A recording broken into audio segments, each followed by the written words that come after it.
Hey, welcome to Modern Day Hysteria. I am very excited that you were here, and I'm very excited that we have 8 people with us tonight in our first party panel. So this is going to be a lot of fun. We have got questions that we hope are somewhat original or new. So hopefully, maybe even haven't heard of some of them, or you've at least heard of them maybe a little bit less often compared to questions like, does God exist? So without any further ado, I want to introduce our guest tonight.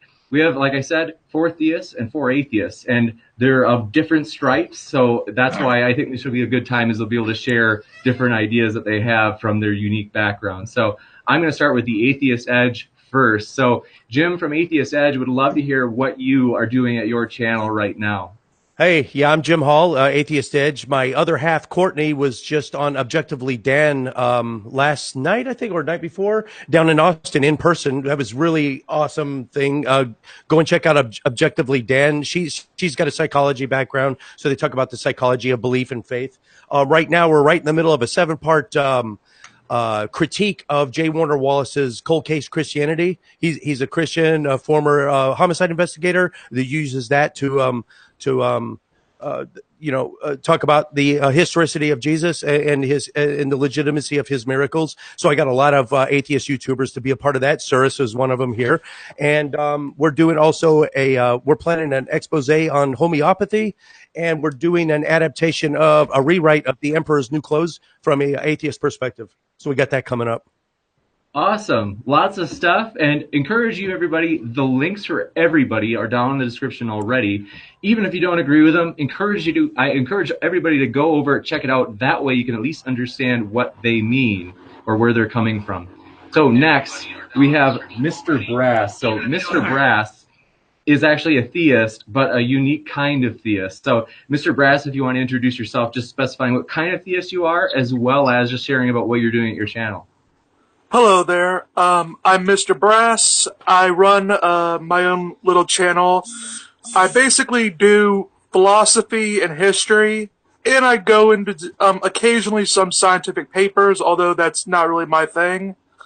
I'm a bit of the odd duckling out when it comes to the theist community because I'm a deist. So I'm not a Christian or like any of the revealed religions, and I'm mainly just do my own thing on my channel. You betcha. Well, glad you're here. Next, we have Jackson Wheat returning. Glad to have you, Jackson, if you want to share what's going on at your channel. Glad to be here. Thank you. Well, my channel teaches about primarily evolutionary biology, but I also occasionally bump into creationist topics.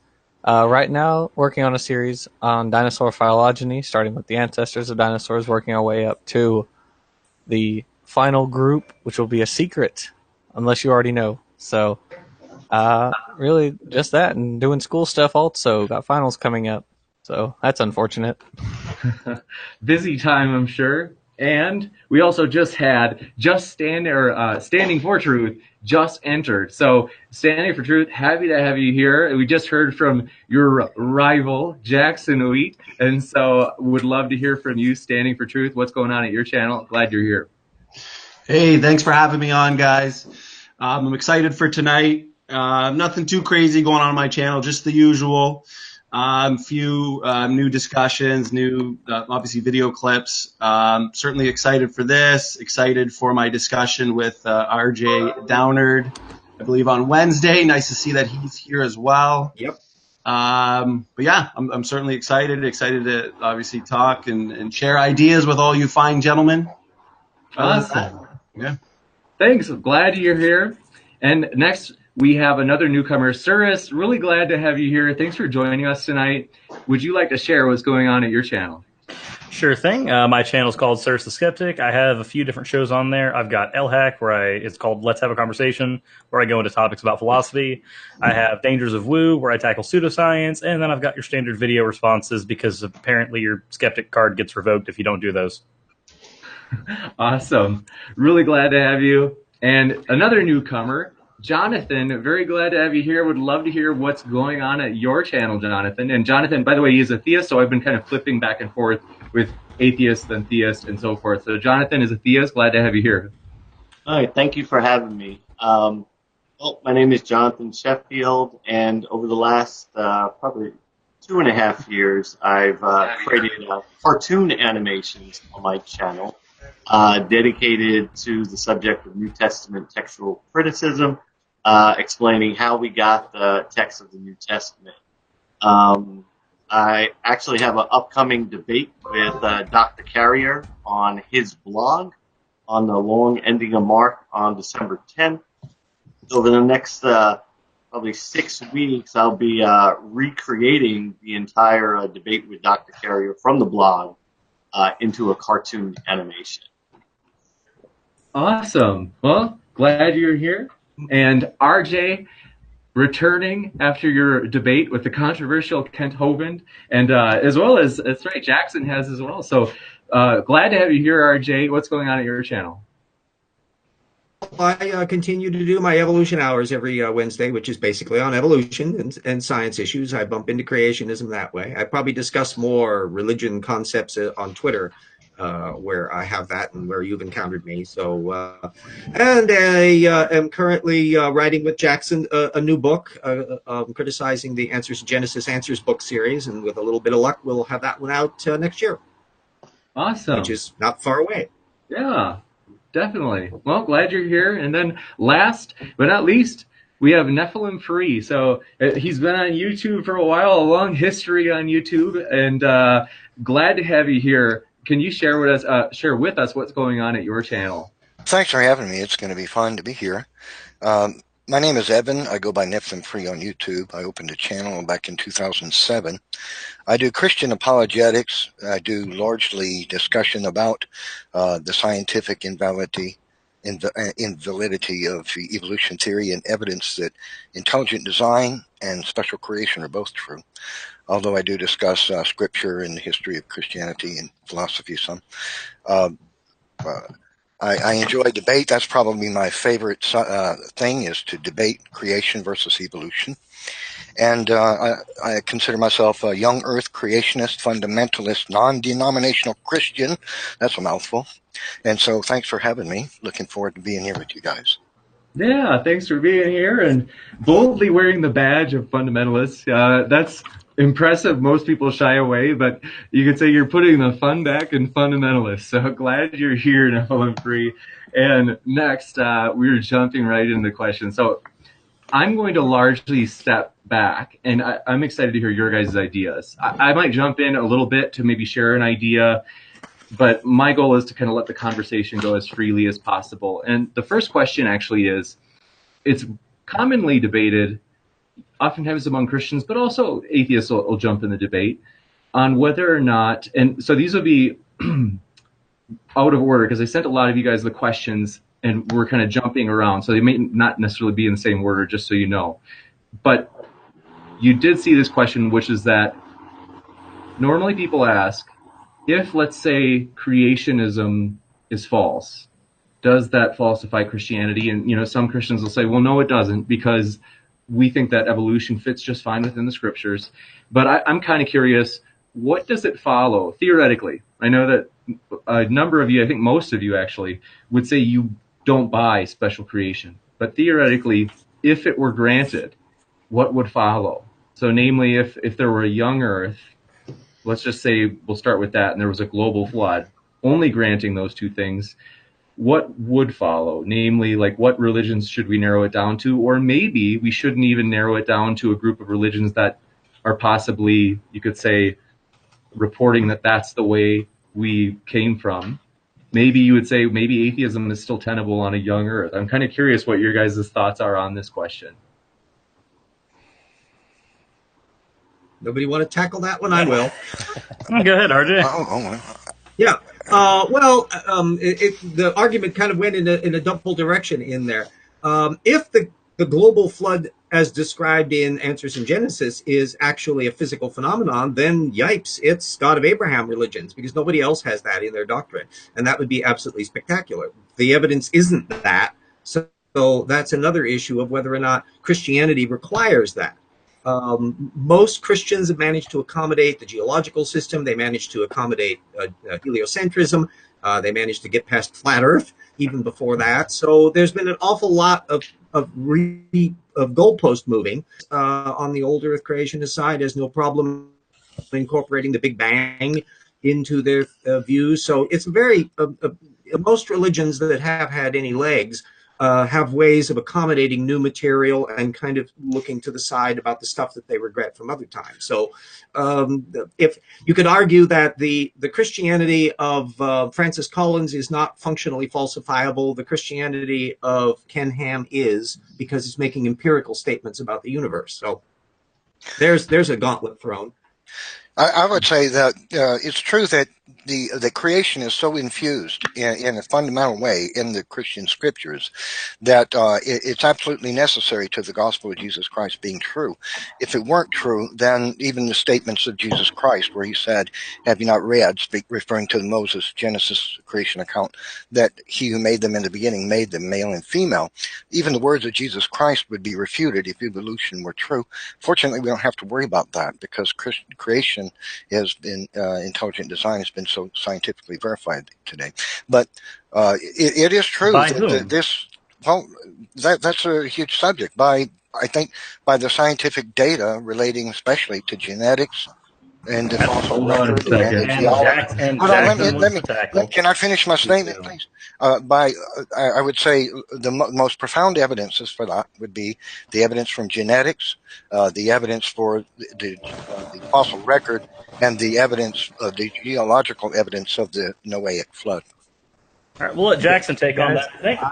I would, as much as I would absolutely love to just rip that all to shreds, I would honestly, as my personal opinion, like to go with the question, because we could literally spend the entire time just hashing this back and forth. I agree. I completely agree. And I've actually done that on this channel, and so we're happy to set up. Yeah, sorry, I didn't mean to interrupt you, Jackson. I agree with Jackson. Jackson, I totally go with Jackson. I appreciate, Jackson, you resisting the temptation in using your self-control. That's impressive, because I can understand that it's kind of like, I want to jump in, and so let's stick to the question of so. I'm sorry if I'm a party pooper. I'm sorry, everybody. No, it's good. Somebody's got a ton of static on their end, by the way. That might be me. I apologize if it is. This isn't Atheist Edge, so we don't need to go on 3 or 4 tangents. Jackson, I'm excited to hear. It sounds like you have a thought on what's been said so far, or the question itself. I have to agree. I pretty much agree in totality with RJ. I think we do obviously see lots of Christians have rationalized the scriptures in such a way that they don't need a 6-day creation or a Noachian flood to believe in Jesus and Yahweh and all that. So I think you can absolutely fit, the science into your religion and be just okay with that. And that's actually the world I would much rather have, a world full of theistic evolutionists than young earth creationists. So I hear what you're saying. Okay, somebody got rid of the static. Thanks for doing that. And then Jackson. So I mean, I'm surprised though that the atheists here seem to be.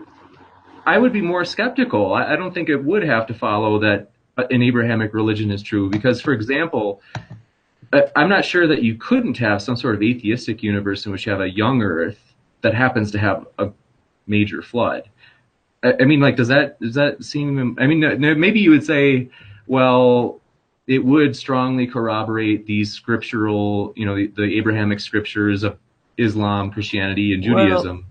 Well, actually, if I could jump in there real quick, I think if we're looking at scripture, and if we look at, say, 2 Peter 3, which talks about how in the end times, in the last days, there's going to be scoffers, and what it says is that they're going to be willingly ignorant to 3 things. Right? The creation, the flood, and the coming judgment. And at the end of the day, that seems like those are the big 3 things that a lot of us are disputing about and are in conflict about. So I think if the evidence, say the empirical evidence, points away from that, then obviously that invalidates the scripture. So at the end of the day, that would be a tough. I know there's a lot of, theistic evolutionists, a lot of, Christians who have denied, say, a global flood, for example. But obviously, according to 2 Peter 3, that would be a prophecy of, what we actually see today. There are people denying that flood. So it seems like a tough position to take if you're a Christian and you deny, say, something like a global flood. a 6,000-year-old Earth vice a 4.55 billion-year-old Earth would invalidate at least 24 fields of scientific endeavor. So we as skeptics would have really no foundation to stand on. But that doesn't mean the Abrahamic God automatically wins by default, because there's 300 active religions on the planet. But it would definitely invalidate our foundation. I think if you compare the Christian religion to other religions and you look at their religious texts, I think that you could logically invalidate every religion but the Christian religion if we found out, let's say, the Noahic flood was true, or if a special creation was true. I mean, you consider those religions and their mythologies, they're full of crazy ideas, about whatnot, planets slamming into each other and crazy stuff, and gods that produce other gods and then get overthrown by their son to be the king of the gods. It's all pretty wishy-washy, mishy-mashy kind of stuff when you compare that to the Genesis account. I think if somebody came at it intellectually, I think it would be easy to wipe all that stuff off the table and leave Genesis alone. Also, Is if you look, Is it really? actually, if you look at Genesis too, like I'm not sure about all the other religious texts, but Genesis 1:1 says, "In the beginning, God created the heaven and the earth," which actually indicates that that's a creative force outside time, matter, and space. But from what I understand about a lot of the other religious texts, especially if you're looking at, more Greek mythology, Roman mythology, Norse mythology, these gods exist within the universe, right? So that in Genesis 1:1 is consistent with what we know about empirical science, that obviously, time, matter, and space must have come into existence outside of time, matter, and space. Go ahead. That's a modern interpretation of that. You don't find that conceptually in That's the church true. to begin with. Yeah. And you've also got the circumstance that an awful lot of Genesis is borrowed from both the Babylonian and Enuma-Elish mythology that they picked up during the Babylonian captivity, and certain amounts of Egyptian mythology. No. So the Genesis is not a standalone thing. And if you're looking at it from other points of view, you should read the apologetics from the other religionists. They're just as clear that, their view is reasonable and intelligent, and it's everybody else's stuff that is wacky. Well, I think we have to look at their views and what their scriptures say, compare with the empirical evidence. Because like I'm saying, even if we look at the second law of thermodynamics, which is the law of increasing entropy, that's certainly consistent with, say, a universe that's winding down. And especially if you look at, the fall, after the garden, that's certainly consistent with obviously entropy on a, in the universe, and obviously on a genomic level. So what I see, empirically, in the science realm is certainly consistent with what we look at in Genesis. But if we look at other religious texts, if it's certainly, inconsistent with a lot of what we see, in science, then I think that would invalidate their text, for sure. I think it's a good point. Another good point would be that if we compare, for example, these religions, I don't see any validity to the idea that the Genesis account is borrowed from the Babylonians. For example, in the Babylonian myth, the fella, I've forgotten his name, he rides out of a flood. Yes, rides out a flood on a square barge and then gets off with all the animals. Makes no sense whatsoever. God could have just told him, "Hey, get the heck out of there, because there's going to be a flood that wipes out the next 10 square miles." I wasn't referring to the flood. I was referring to the creation. But then when we compare that to the geologic evidence, we find the continents are covered by an average of 1,800 meters. But hold on. Material. We also find evidence that where the cradle of civilization was a flood plain. Okay, hold on one second. Please let me finish my statement. We would let you finish.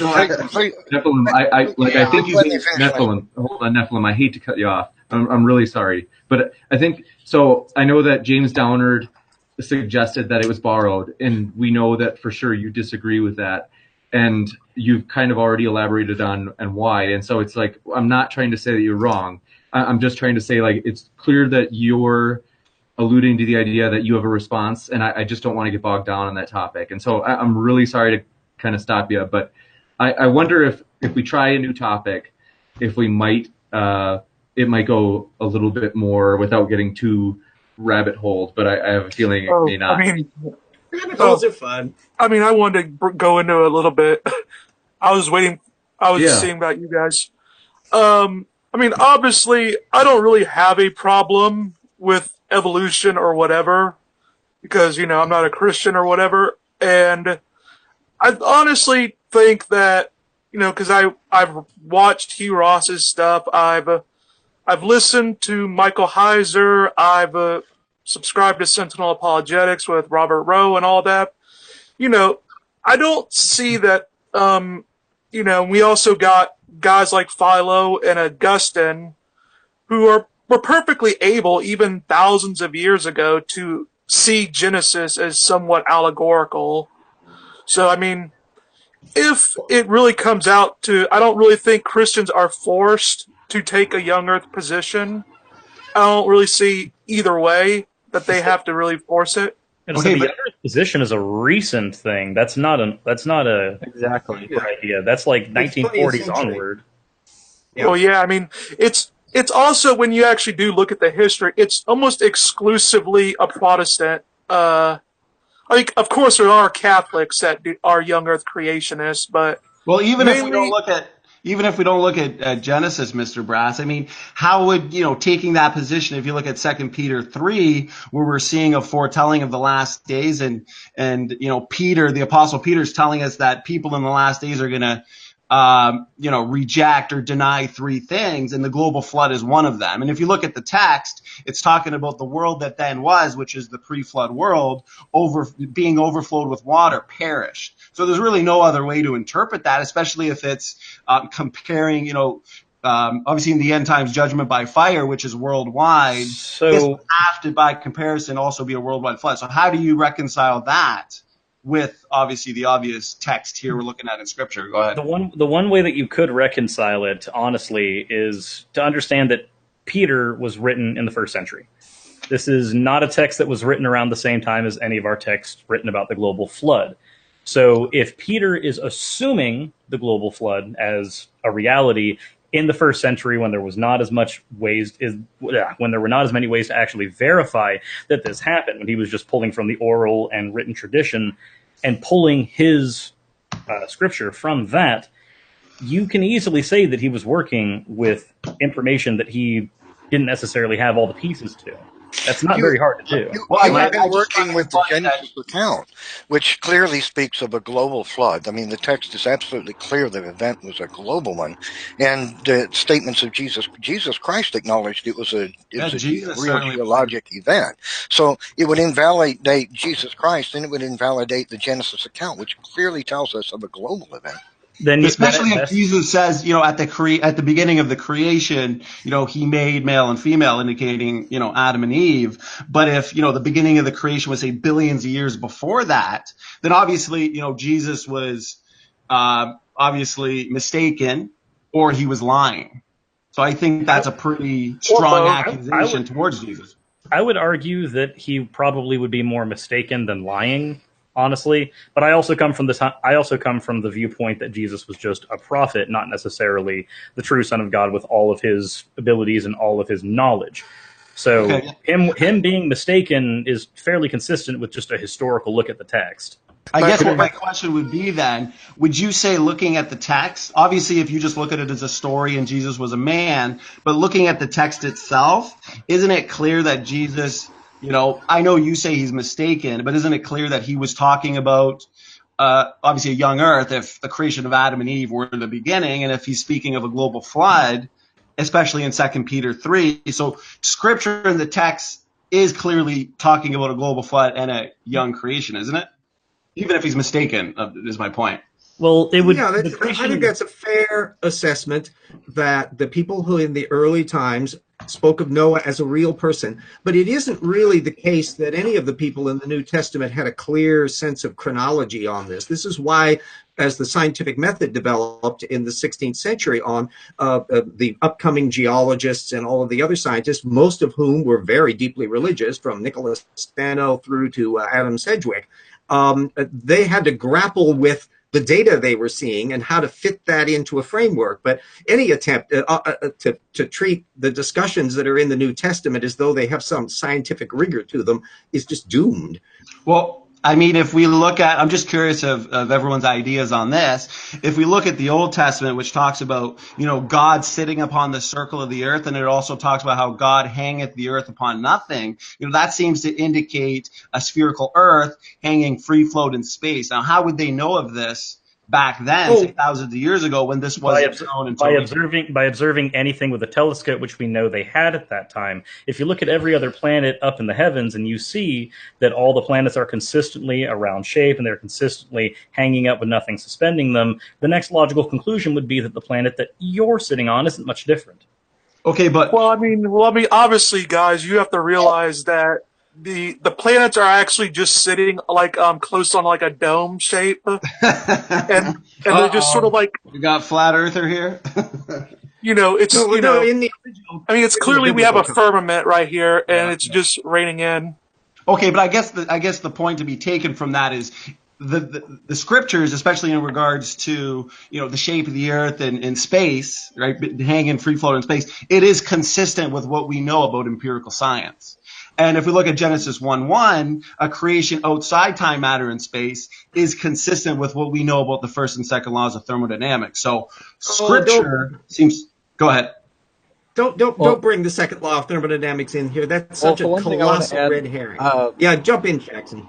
I actually used I was part of a video a while back where I think Serge, you were too, where different atheists asked questions for theists, and my question regarded the global flood.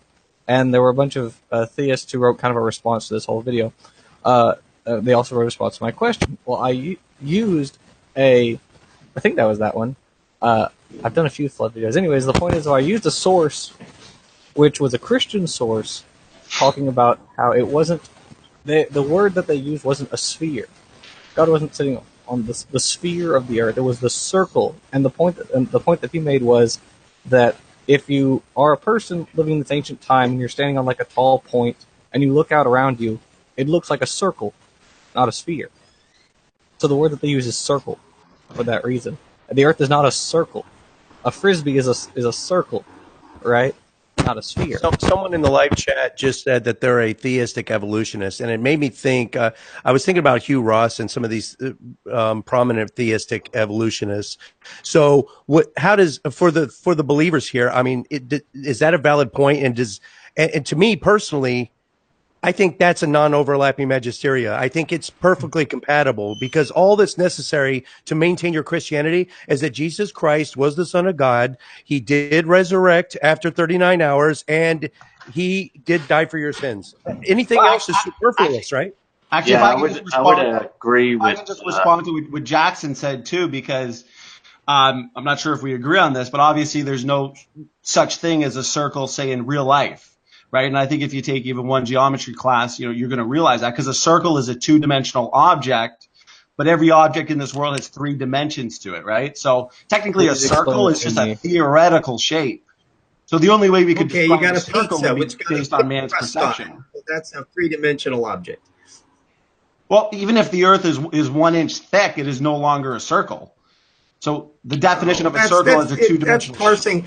Okay, what I'm trying to say, I will make any theologian in the first millennium who described these issues in that way. This is a question that only came up as the new science developed, that it became painfully obvious that the Earth was a globe, and eventually they had to give up the flat Earth. Cosmos Indopleustes was still pushing the point in the 4th century, but he was kind of dying hard. And then you get the Aristotelian revolution, which was folded into the Christian church. This is a not something that the people who wrote the Bible in the Bronze Age out as an issue. But the issue is not that. The issue is how somebody understands what they're reading when they read that account in the Bible. Mm-hmm. If you carefully read it, what you'll see is it's actually alluding to an architect, using a tool to draw a circle. He says he sits on the corners of the earth. Now, nobody believed in ancient times the earth was a cube or a square. This is a literary device. He's speaking of looking down upon a piece of paper as an architect and using a compass to draw a circle. It's a literary device. He's not talking about the actual physical shape of the earth. He's referring to someone. This is like why in the book of Job, for example, it says the 4 corners of the earth. Did the Hebrews actually believe the earth had 4 corners? Of course not. That's ludicrous. So this is a literary device again. It's looking at the earth on a map. So when in this passage, which uses the word chug to describe the circle of the earth, if you read it with a high school reading comprehension, you'll see it's referring to an architect using a compass to draw a circle. So you're It has saying nothing that to do with the dimension, the three-dimensional shape of it. And which means it's So the fact consistent with science. so the fact that we're just going to ignore the fact that the compass was invented in the early 100s, right? Was it? Yes. Well, Metallurgy was not a thing up until Then that point. so the Bible knows something that modern. No, that's not what you get from that. Well, that's the reference. No, That's because the Bible it's a is literary accurate about device in the science. text. It's clearly And a the literary Bible is accurate device. about empirical science, which we didn't figure out or came into knowledge thousands of years later. So the whole point is, hey, if the scriptures is accurate scientifically, you know, That maybe doesn't it's mean something you can look at a little more seriously versus, say, other scriptural texts. So you're saying a story. So you're saying that a story that was written, because the way the Nephilim Free had described it, is that it was a story that was written allegorically. This is why we don't take the four corners as literal, for instance. And we know that God, in the account, he did not make Earth with a compass, because if he had made Earth with a compass, he would have needed a tool. I would assume that you don't think that your God needs any type of tool. So we're going to take the entire thing as allegory and then say that as an allegorical story, it is scientific. No, I do not accept that.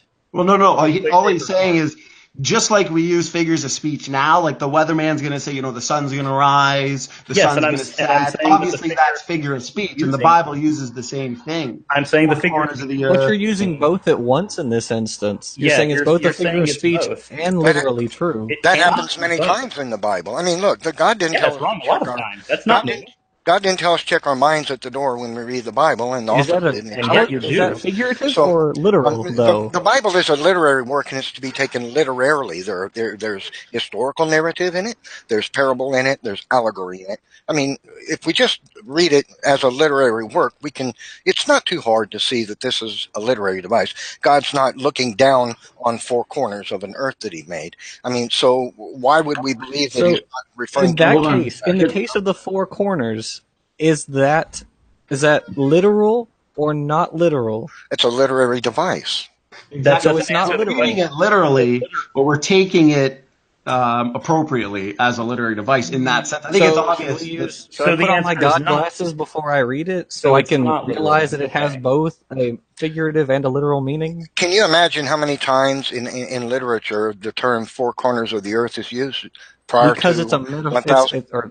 You're right. Yes, It's a literary device. It's not Right. meant to be taken Right. literally. That's all my point. Okay, One but second. I want to hear Jonathan, if it's okay. So I hate to interject, but I know that Jonathan, it looked like you had something to say, and I know that it's been rolling at a fast tempo. Oh no, it's actually good to hear everyone's views, and I do want to go back to what Atheist Edge had brought up, because I think he brings up a really important point as it relates to creationism. Even though I don't really buy into an evolutionary worldview, I don't think that leaving in creationism,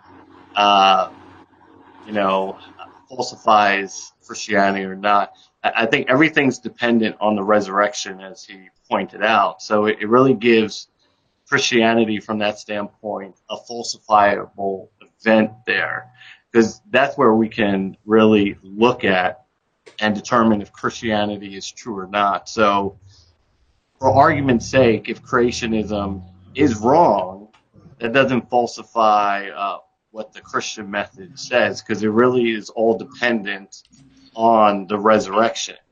There we have a falsifiable event that if we can either produce the body or get a tome explaining what has happened, that would be the end of Christianity on that one point. Yeah, I would very much disagree with that. It would falsify Jesus as being the authority, the highest authority, but he would be discrediting the Genesis creation account and the flood of Noah, which is used in the Bible, not only as a geological, historical event, but also as an allegory for Jesus Christ, an ark that we must get upon, a door we must go through to be saved. That allegory would be destroyed as well. And actually, if I could interject, if we're looking at the resurrection of Jesus Christ as a supernatural event, but yet we want to look at something like a supernatural creation, a supernatural global flood, and deny those, you're just one step closer to being an atheist, because why not reject the virgin birth, and why not reject the resurrection if we're just going to reject Not, most No, I of do. not necessarily. Hold on. Let's let Cirrus wrap us up on this topic. So, Cirrus, if you want to share, and then what we're going to do is jump to a completely different topic. Is that okay? So that's fine. So we know that mathematically we can go back to the point of the beginning of the universe to a few microseconds before t equals 0. So you can still have, simply because we have not uncovered anything there, you can have a supernatural origin there.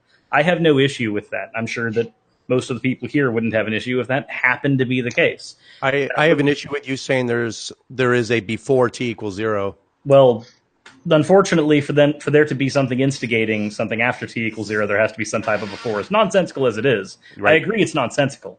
But it doesn't have. If we're dealing with the supernatural, nonsensical isn't exactly a barrier. So, personally, something happening that makes t equals 0 start. I have no issue with that. Call that supernatural. You want to do that? That's fine. Because any evidence that pops out has not actually said that that was not the case. Because we haven't been able to verify that. That's fine.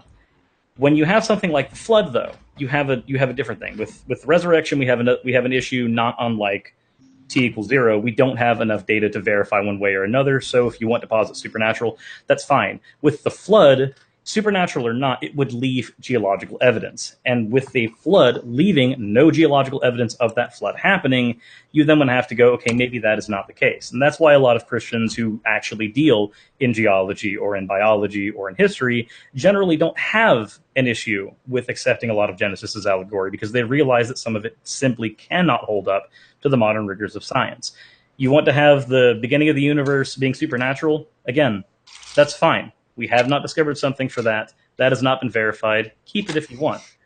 But if we have verified something, like the global flood not being true, then by all means, I have no issue with you lying to yourself, but don't lie to us.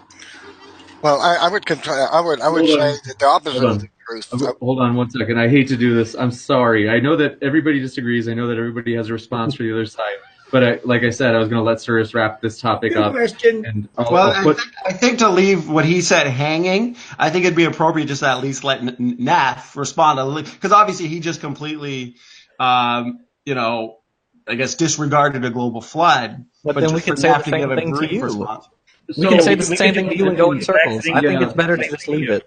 I think that let's just be willing to give the last word and know that people can check out as well. Like, I encourage the viewers, go to Nephilim's page, and as well as go to Standing for Truth and everybody else's pages to see their responses to these things. So I hate to stop it, but like I said, we have a number of topics to cover yet. Good point. I agree. So the next one is maybe more controversial, and it's also interesting to think not just about the philosophical types of issues that come up with this, but also the methods for why we take one position or another, whether they be historical methods or scientific methods. Is religion as a whole, and I know that Christians might be ticked to be lumped in with other religions and vice versa, but is religion as a whole good, bad, or breaking even in terms of its effect on society? Yeah, can I jump in at this point? Yeah. Yeah, no, I think this is a really good question. I would say that there are good religions and bad religions. Obviously, when we look at the religion of the Aztecs, system was sort of predicated on captives sacrifice to God. So the blood of those sacrifices would keep them safe. Obviously, we would look at what's coming out of that religion as being bad. Now, when we compare what the Protestants did, when they actually put the Ten Commandments first, and we kind of see this in Luther's Catechism and a number of the confessionals that come out of the Protestant teachings, there's a focus there on the Ten Commandments of God, and when we look at that, we obviously see something very good coming out of Christianity. Yeah. Can I jump in there? Yeah. I may surprise you by saying that religion has its good and bad sides. That human beings naturally produce religions. We always have. We probably always will. We're pattern-forming creatures. We're storytelling creatures. So we come up with things to explain not only what we think happened, but what we would like to be true. And religions fall into that set. I would suggest that if religions function in a framework of politics where they cannot enforce orthodoxy by the state, they are largely benign. And to the extent that states become controlled by religion to where they can enforce orthodoxy as they did during the Inquisition or in a completely secular context in the Soviet Union that functioned like the theocracy, then it runs off the rails. So long as individual conscience is protected, that you have secular rights going on, all the good sides of religion, building hospitals or creating great music, anybody that listens to Bach or Bruckner or Messiaen is listening to a deeply religious person communicating their love of God through their music. Well, I'm not going to give up my Bach and my Messiaen just because they're religious, in the same way that I'm not going to give up Brahms because he's a non-believer. It's like I'm not going to give up Newtonian physics. Yeah, exactly. Yeah, Newton, who didn't believe in the Trinity, but he was still no less a theist. I'd say that religion has its ups and its downs, and so long as it has secular walls around it, will be largely benign. If those walls are breached, it'll run off the rails if you give it enough time. Well, I mean, if I may interject with this, is like I always make sure to just say history is always a thing that we have to look into and take into context, like the situation that people were going through. I do this with every religion, whether it be Christianity, Buddhism, or Islam. I just say when we compare like the time frame, were the people doing better or worse, like prospectively, than the other people that were around them? And, I mean, there's plenty of times I could literally say that, for example, Genghis Khan and his guys were doing pretty much better than Christians and Muslims on many fronts, because while Christians and Muslims were literally killing each other over their religions, while they were literally killing each other over their religions, Genghis Khan was actually promoting religious tolerance and encouraged philosophers from both Christianity and Islam into his realm. So, I mean, when we go into perspectively wise, we do see that there is a number of things, like not just historically, but philosophically, that like we get from Christianity. One big thing that a lot of people don't get, like a lot of people don't know, is like this idea of a moral progress, when you really think about it, is actually a Christian invention that dates into Christian philosophy. Pagans did not have that sort of idea because, like, in order to have a moral progress, we tend to have one point from another, like a bad point from a good point. But what the thing is like, that's a Christian idea, because when you actually look back at it, people used to say, well, before Jesus, we were just full of sin, but after Jesus, now we're saved and now we're better. So that's really how, that's just one example of how Christian philosophy has sort of morphed its way into everyday life. And I always find it funny because I often do see atheists and other people using like specific philosophies that are they're arguing against Christian morality by appealing to Christian morality. Not me. I'd say that I kind of sit in the middle of RJ and Brass. So maybe it's because philosophically I'm a pragmatist. So for me, I'm willing to grab bits from my epistemology as long as I find them useful. That's part of my worldview. For me, what I've seen historically is that what religion has done is it's helped bring societies together that otherwise wouldn't have a centerpiece to put them together. Whether or not we need that now, I don't know. I don't have a solid answer for that. My personal thought is that I have no issue with with any religion existing side by side with me, as long as there's certain aspects that are not put into place. So, for instance, as long as religion has nothing to do with government, government provides all the protections that any religion could want, if it can. But I would hope that there's no legislation written because of a religious doctrine. If that's another funny thing is that, like, the whole idea of a First Amendment, like freedom of religion, was actually Christian ideas, because they wanted to get away from the British government that was favoring a national church, the Church of England. And they said, like, when they came to America, they just basically told the government, hey, look, we don't want a national church here. So you had Puritans and you had Quakers and you had different denominations that wanted to be able to worship as they saw fit, not as the Church of England saw fit. As long as you weren't an atheist, of course. I mean, look at the Maryland Toleration Act, you know. I mean, I always find it funny about how this whole thing always goes, because I often do get atheists that just up and deny every bit of Christian philosophy that's occurred in the United States. But I'm saying, look, when America was founded, like, 99% of the population was Protestant. Like, that was just a key thing. That's also why we didn't even have a Catholic president until John F. Kennedy. Well, beyond that, And- the American law is founded on English common law, which is based on the Magna Carta, which is an extremely Christian document. So, but the thing is that, you know, you'll get people say, well, the founders of the United States, were they really Christian? I mean, you know, I'm not going to get into the arguments. You've all heard the discussions about that probably. I would say, were they genuinely Christian? That's maybe questionable for a lot of them.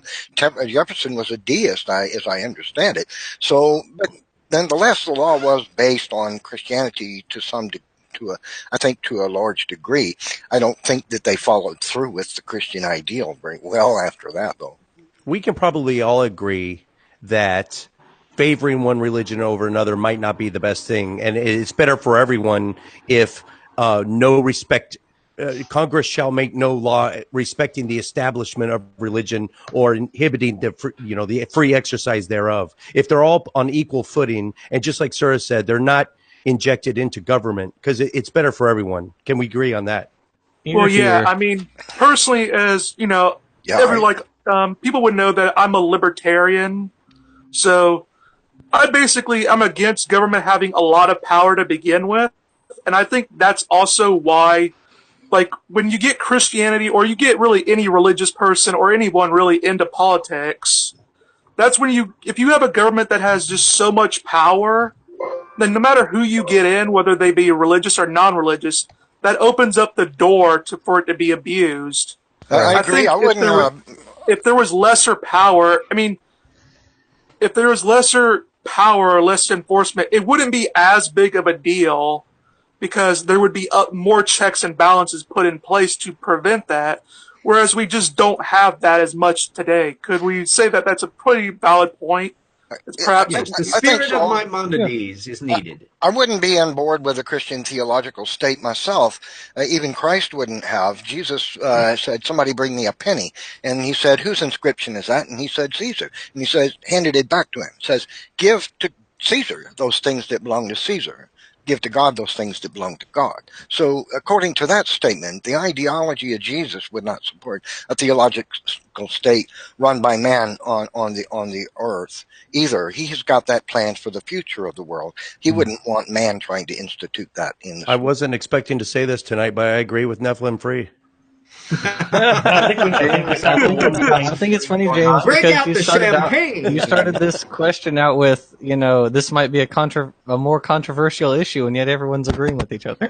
Not much conflict going on here. Yeah, all of us pretty much agree that our ability to worship or not worship in any capacity is best served by not infringing on any of those capacities and not enforcing any of them either. I think Christianity suffered the moment it became the imperial religion. That so long as Christians believed what they did because they honestly believed it to be true and were not hurting anybody in the process, the moment the state took over and said, no, you must be Christian whether you like it or not, that's when they got off the rails. That's why you've got the United States that is predominantly much more Christian and theocratic than, say, England, which has its own state church. In fact, one of the reasons why America has such a vibrant religious community is precisely because we have no state church. Nobody is forced to believe in any religion, so people choose it on their own. Whereas when you get the official church, for the same reason that if you go to Pledge of Allegiance under the, everybody gets the rote routine, they're more likely to not go with it than otherwise. So here the atheist is saying secularism is religion's best friend. This is absolutely interesting. You guys totally surprised me. I appreciate your intellectual honesty in saying, willing to concede points that a lot of atheists wouldn't want to concede. And I'm curious, and it's interesting to see because sometimes you see Christians and atheists as strange bedfellows with regard to which religions might be harmful. Are there religions that you're concerned actually do teach bad things? No, but interpretations of Islam. religions can be dangerous. Islam's not dangerous. Certain interpretations of Islam are dangerous. I'm not saying that all Muslims are bad people, of course. I'm not saying that. I'm just saying, like, if we're going to just compare, like, if we compare, like, radical Christians in the United States versus radical Muslims, there's not, like, a radical Christian in the United States is Ken Ham, which he's a relative nobody, like, outside of his Answers in Genesis community. And some biologists. What are your thoughts then on like hate groups that are Christian predominantly? Oh, like the KKK? Yeah. Not just the Matt KKK, Powell but other wanting groups. to kill homosexuals. He's a Jovinista. Look at Steven Anderson. That's another one. You know. Oh yeah. Well, I mean, I've actually watched some of Steven Anderson. I've always seen him as kind of an ass, to be quite frank. I think that's a lot of people. I know That's that just Steven me. Anderson, Savonarola. I know that Steven Anderson personally doesn't like me because I've been told by Matt Powell that they've had this discussion, which is really well, no surreal. one likes you, Cyrus. Well, that's fine. I'm okay with that. That's why I hide behind a I cartoon. like you, Cyrus. I think you're Even right. Islam is a roller coaster. It had its ups and downs. It was originally spread by the sword and said convert or die, and yet it had enormous periods, probably because there was no centralized religious authority. It didn't have like a pope. Everybody was just reading the Quran individually. It underwent a long range of mutation. When the Jews were in Spain in 1492, most of them fled to Constantinople, or now Istanbul, under the Turks, the Muslims, because that was a safer place for them. Even in Spain, most Jews kept, because sometimes it was better to be on the Islamic side, and then sometimes it was better to be on the Christian side. When the Berbers came in during the 11th, way more radical than the Moors of previous century. And so there was a constant up and down. The moment any of these religions can control orthodoxy by the state arm, that's when they can become terrible, and people can picky choosy the scripture that they want to make a nuisance of themselves. The correct view from a Christian standpoint, really, at the very basis of it all, is that all religions, which are false, are dangerous, because all of them would lead somebody not to believe upon Jesus Christ as a savior for their sin. And so the correct view, according to Christian theology, is that any religion is dangerous. They're, of course, excluding Christianity, of course. Yeah, now, Of course. I was going to ask Atheist Edge something regarding Islam. Because there we're talking about an ideology, and I would hope most would agree that an ideology can be dangerous. Now, I brought up the Aztecs because their ideology was predicated on not only going to war, but bringing their captives to human sacrifice. And when we look at the ideology of Islam, and we look at it historically as well, not only was spread by the sword, but even nowadays we can see, in what areas are Muslims living with their neighbors in peace. So would you not say that the ideology of Islam, and I get there's different, you can always say that there's different interpretations, but the historical Islam comes from that ideology of spreading the sword. I often criticize the dangerous ideologies, the calls for violence, the threats of violence in the Quran and the Hadith, as well as other, other religions. But I tolerate that. I tolerate the hate. That go ahead, but when you actually convert that into a threat of violence or actually carrying out violence, that's something we can fight. And I did 2 tours in Iraq. I considered the global war on terrorism an unwinnable war. An ideology cannot be fought with a rifle. I think that was a mistake. I think it has to be fought with free thought. It has to be thought in the marketplace of ideas. And don't you? On the flip side of the coin, I would never suppress even a hateful ideology as Islam. If ever, like our government wanted to squash the Islamic doctrine, I would be in the picket line with the Muslims trying to keep it. But when you go ahead and say that the United States fought communism, which was also an ideology, with rifles, so why would you say that the ideology of the physical manifestation of communism, when it becomes an act of a physical aggression or threat of aggression, that's when it needs to be fought. But just the ideology can be fought only with ideas and the marketplace of ideas. I don't think atheism can be left off the table, too. We can say religious ideas can be dangerous, but I think atheism is an ideology in itself, and I think it has to be on the table if we're discussing ideas that have potential danger. I mean, I would not take a real strong stance. I mean, that, like, if we're going to go like atheist or like, I've obviously, I'm sure all the atheists have heard it probably a million times about the communists and stuff like that.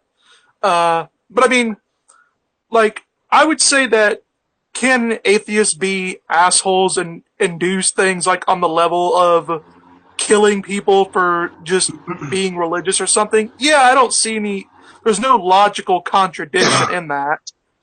That has happened, what I've found funny is, like, I often get atheists that do deny that, but I say, like, when it came to, if it was just merely political, like, all the enemies and even communists themselves directly said that they were atheistic, and that was part of the big fight against them with the United States, is because we wanted to say, like, we were the Christian nation and these were these dirty commies, atheists. But I would not, obviously I don't blame atheists for that. I don't do that just as much as I don't blame the myself because of what some stupid deists may have done during the French Revolution. If I can interject there. Yeah, I think I would agree with you, but I think if we look at history based on what you're saying, certainly atheism as an ideology can be dangerous. Because, I mean, if you look at, obviously, the one common thing is that politics. Stalin, I mean, certainly, tens of millions of people were murdered based on that ideology, right? Why did they kill people? Joseph Stalin killed 60 million people. He didn't kill a single one in the name of atheism. Exactly. Yeah. Exactly. That's the point. The point is that it's about the point is that they were killing people for political power, for their own political purposes. But would you say that these ideas, so if we look back historically, like let's say the ideas that came out of David Strauss, that Christ was a myth and all these views, and then you have Marx, who was influenced and read, David Strauss books, and then we have communism coming out of Clark. Not that I'm saying that for religious people to be murdered. Say that again. Did Marx advocate for religious people to be killed? No, I'm not saying. Then what's the relevance of it? I'm talking about the ideology, his influence that came from Strauss led to his. So I would say I know this is engaging in tu quoque, and so it's going to be fallacious by itself. But I'm not using this as a dismissal. I'm using this as a food for thought. If you want to say all ideologies are harmful except Christianity, then you're ignoring Roman Inquisition, the Spanish Inquisition. You're ignoring forced conversions after the Constantinian shift. You're ignoring the witch trials in early modern Europe. You are going to have to ignore all of that. If you're going to take the stance that all ideologies can be harmful, and I'm willing to grant you that stance. I'm willing to be one of the few atheists that is going to go with you on the Pol Pot, on the Stalin, on all of those points, if you are willing to also not special plead for your stance. I wouldn't be special pleading. I think you are. are. What you just said. That's the definition of special pleading. I think if you look at those atrocities, that's the definition of special pleading. Every other stance is harmful except mine, ignoring these harmful things that my theology has actually led to. It is the very definition of special pleading. Roman Inquisition, I mean, wasn't that due to Roman Catholicism, Protestantism? So obviously they were looking to... So are you going to say that all of those are not Christian in any way, shape, or form? I think it's pretty obvious that, yeah, certainly they're not, especially Roman Catholics. So if I were to get somebody with a master's in theology in Catholicism, would they agree with you? Well, I think the answer is no. The answer is no. They would not. Not. What's more true is to say that bad ideas are dangerous, whether they came from somebody's twisting of their religious idea or a twisting of atheist ideology. It's bad ideas that are so dangerous, not specifically one ideology or another. But I would point out, though, there is a historical relationship between the atheistic concept of evolution, which is purely chemicals, and communism. You know, Frederick Engels and Charles Darwin wrote letters to each other, and in fact, some of the please let me finish. Now, some of these, please let me finish. Hold on, please. Allow me to finish, please. Okay. I was just pointing out that some of the famous German philosophers of the latter half of the 19th century, like Friedrich Engels and Karl Marx, referred to Charles Darwin's book as the the biological, scientific basis for their ideology. They even stated so outright. Friedrich Engels stated that this is the basis for our and yes, we're talking about social Darwinism, but nonetheless, look what came of it. I mean, there's no reference to social Darwinism in the Origin of the Species. Who started social Darwinism? And actually, Darwin would have been against that. Yeah, Darwin would have been against social Darwinism. I didn't say he was because, hold on. Just let's hear from RJ's. The Soviet Union was no friend of Darwinism. That they explicitly had a political version of air quotes evolution that was Marxist-Leninist, Lysenkoism. Yes, which believed that organisms were infinitely pliable. There was a whole ideology of education. The Darwinian genetics that was developing in the 1930s and verboten in the Soviet Union, and they screwed their whole system up altogether. There's a cottage industry, particularly in young Earth creationists and genetics, to try to lay all of the Soviet Union and Nazi Germany and all of these at the feet of Darwin. And the problem is that they're missing an awful lot of issues. It's no defense for either the French Revolution or the Soviet Union, but it is an explanation that these are cultures that came out of stultifying theorists. The French monarchy and the church system was extremely oppressive and extremely dehumanizing. The Russian Orthodox system, most of the system of gulags that ended so radically under the Soviet Union, they were invented under the czars in the time. Just don't divorce themselves from their history. And the idea that any ideology comes and over overnight, no, things are way more complicated than that. And I am not a defender of the Soviet system. James, I don't think anybody is positing that Darwinism was the driving force that led to communism. But I'm just pointing out there is a relationship. For example, on December 19th, 1860, Karl Marx wrote to Friedrich Engels, who wrote later to LaSalle, Darwin's book is very important and serves me as the natural scientific basis for the class struggle in history. One has to put away the gross English motive in development, of course. He didn't like the English way of writing. He said, despite all deficiencies, not only is a death blow here dealt for the first time to teleology in the natural sciences, but its natural meaning is empirically explained.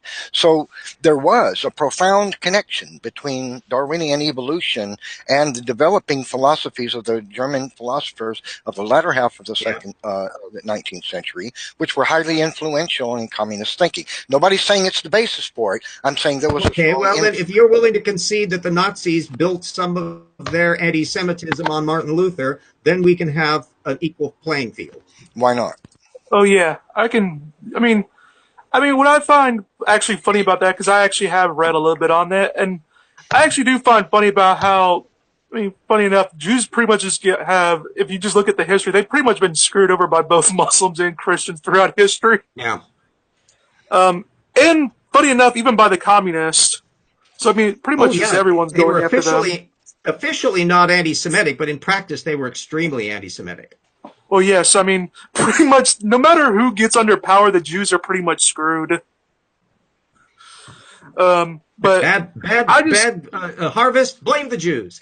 Yeah. So I would like to point out that, so if, and Nephilim just posted in the chat the Karl Marx quote, and I'm willing to meet both ways on the Karl Marx quote for this reason. You have people like Steven Anderson and Powell that are extrapolating from the Bible somehow the idea that they can kill 2% of the United States population based on the Bible. I don't know how you pull that out of there, especially when you exegete it and find that Leviticus doesn't say what the fuck they're saying it does. Point is, you can pull, if you want to be selective and if you want to use cherry picking, you can pull horrible ideas out of any type of ideology or any type of epistemology. As an example, and again, if this is me meeting both ways, and I'm willing to do that, for atheism, somebody can take atheism if their entire worldview, when they deconverted, relied on God. They can take atheism and lead that to being moral nihilism, if they so chose. If somebody went that route, then they would be, by your definition and by mine, pulling a harmful ideology out of an atheistic worldview. And I'm willing to grant that. But you have to also recognize that those same harmful ideologies, those same harmful ideas can come from Christian ideology and Christian theology. And if they acted on those ideologies in a violent manner, then even though fellow atheists would denounce them. Exactly. As long as they have their heads screwed on right, which some don't. Yeah. But a government run by Carl Sagan wouldn't be a violent, so Stalin, Marx, these were individuals that misinterpreted. And if they, yes, they were atheists, but if they used that nihilistic viewpoint to carry out those actions, I would denounce that. Yeah, I'm obviously not saying that, Christians haven't done shitty things in the past. The pagans can attest to that, that Christians have been pretty brutal to them, at least. A lot of the reason why we don't have a lot of text that we would like to have on the pagans is because Christians wiped them out and burned their religious text. So, it's a miracle that we have the manuscripts that we have. But I can totally get that. I do think that you can get extremes out of pretty much, the human brain is pretty creative in finding ways to justify its bad behavior. I always do say that that's sort of, we have a tendency to be able to scapegoat things very well, where we know we want to do something bad, we want to someone violent wants to, let's say, kill someone, and that's what they want to do beforehand, but they need to have some rationale to justify it. And we're agreeing way too much tonight. Yeah. Well, some might use the Bible to justify it, or they might use some nihilistic philosophy, but I do think it's a standard principle where you have people that are just scapegoating for something that they've wanted to do beforehand. Could we think that's probably a possibility too? There is one thing that I think most people overlook, though. When it comes to people abusing Christian theological ideas and doing evil, that's documented. People have done that, no doubt.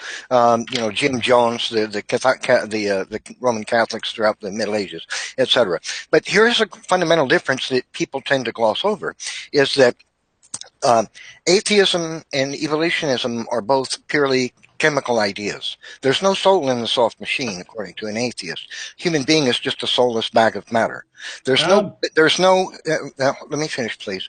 There's no basis for believing that a human being has value in their life, that they're worth something, because there's no moral basis for saying it's immoral to cease the interaction of molecules. So technically, killing someone is only cessation of molecular interaction on atheism. It's not actually murder.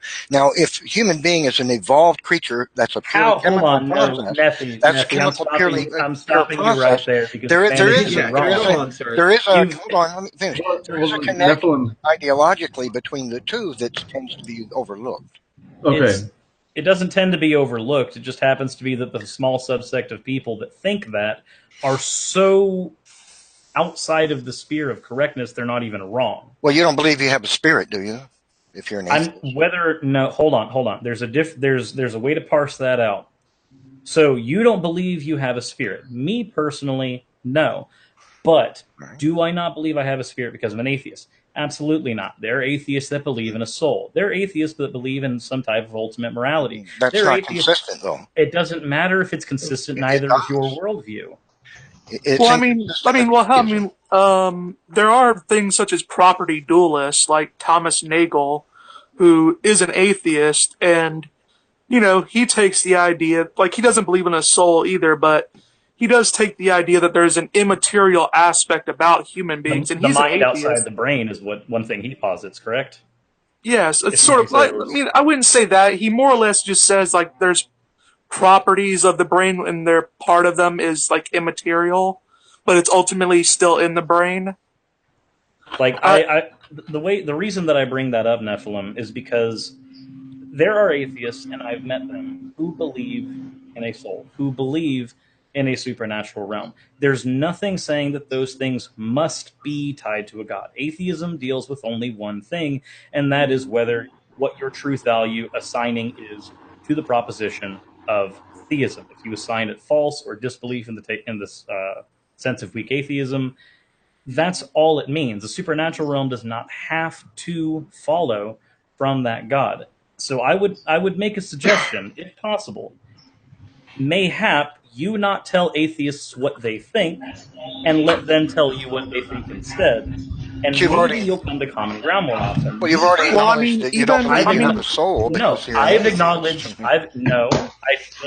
I'm just saying it's inconsistent to believe in a soul if you're an atheist. Just straw man. You have it's pretty difficult to explain something like a soul in a supernatural realm. Not necessarily. So you can take a pseudo-deistic position that leads to atheism, a deistic god that died right after creating the universe, leading to everything that's there. As an atheist at that point, you can believe that god died. It is no longer around, but it no less was the first cause there. There are atheists who can take that position, who have taken You can believe in the supernatural and deny a supernatural intelligent agent at the same time. Exactly. Disagree. That's inconsistent. Well, you can say it's inconsistent, like, but again, I would argue that maybe you should not tell atheists what they think. I believe atheists can tell you what they think, because I'm not going to tell you what you think. If you'd like me to do so, I'm willing to think. You just did when you straw telling you what atheism posits. No, atheism does not posit that.